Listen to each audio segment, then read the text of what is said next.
we needed to have a strategy that was led from a policy. And so we looked at putting together a task force, which we did, to look at all the things that were needed.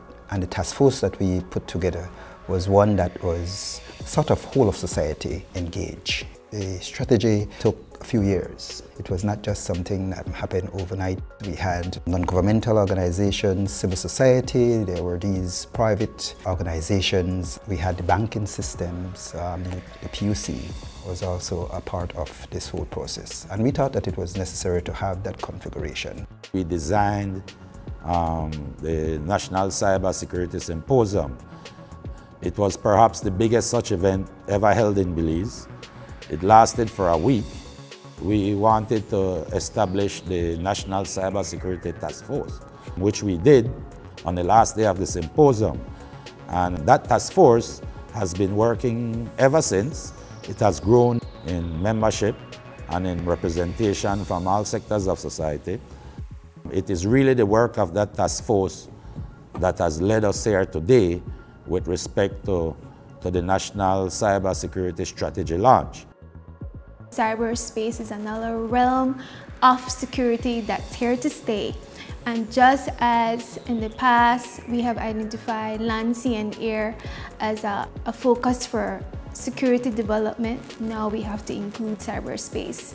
And so given the fact that, the world is modernizing and we need the internet, we need the cyberspace to do business and for even social development, we looked at the context and we said, listen, let's start with the basics. So the three strategic pillars of the National Cybersecurity Strategy includes 1, legislation framework, 2, incident response, and 3, building capacity within the workplace, education, awareness.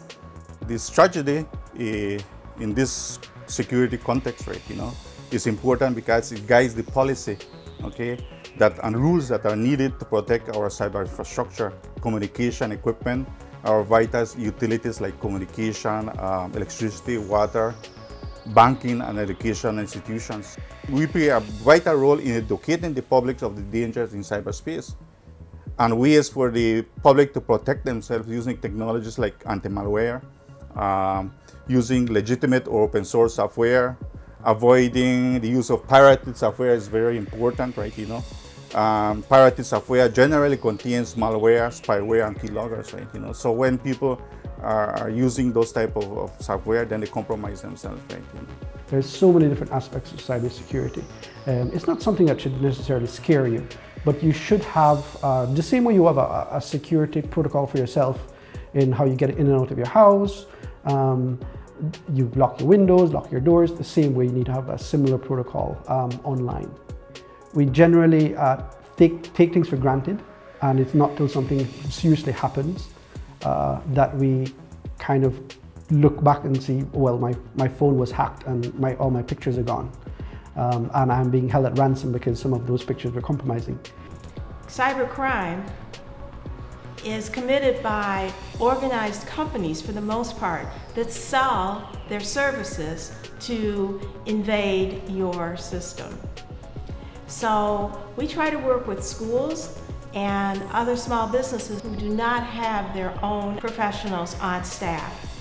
It's very important in Belize because most of the population has not been exposed to cybersecurity awareness. They don't know the threats.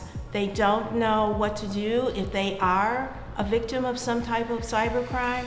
And until the strategy was put in place and the bill was passed through the government here, there were no laws to protect people or for law enforcement to use to help mitigate the issue.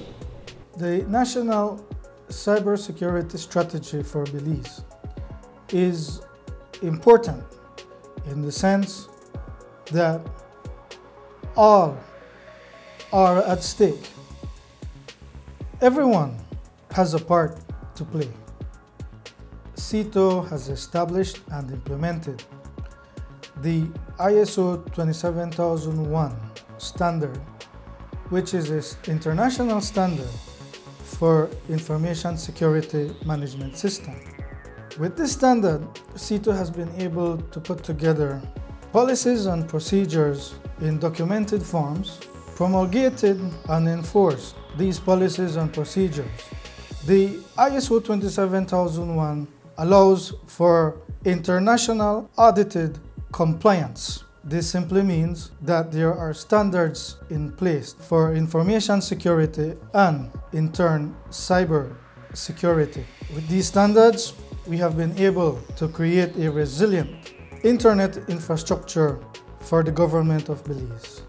The collaborative nature in which the strategy has been developed in Belize is being highlighted to other countries as a role model for others looking to work on their cybersecurity. Moving forward, Belize has become part of the GetSafe Online Ambassador Scheme, designed to create an empowered network of individuals, now including 30 Belizeans, who will be trained to help carry forward the cyber safety message. Congratulations again on the strategy. We look forward to continuing to work together to make cyberspace a safe place for all.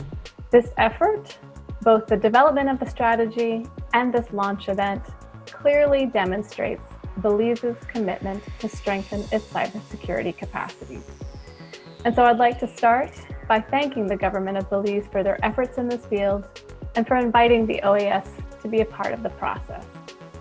I'd also like to express my gratitude to the government of the United Kingdom for their financial support, particularly in the development of this strategy.